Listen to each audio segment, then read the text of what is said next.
ఉన్నాం. 25 ఎంపీ స్థానాలు మనమే తెచ్చుకున్నాం. ఆ తర్వాత ప్రత్యేక హోదా ఎలా రాకుండా చెప్పండి.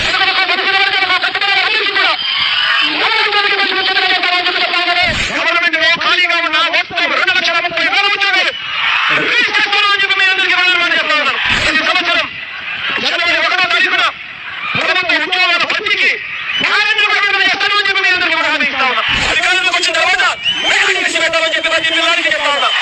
సిపిఎస్ అధికారంలోకి వచ్చిన వాళ్ళు కూడా చూపించేస్తారన్న. ప్రతి గవర్నమెంట్ ఉద్యోగస్తులకి మాటిస్తా ఉన్నారు. నాది బాధ్యత చెప్తా ఉన్నారు.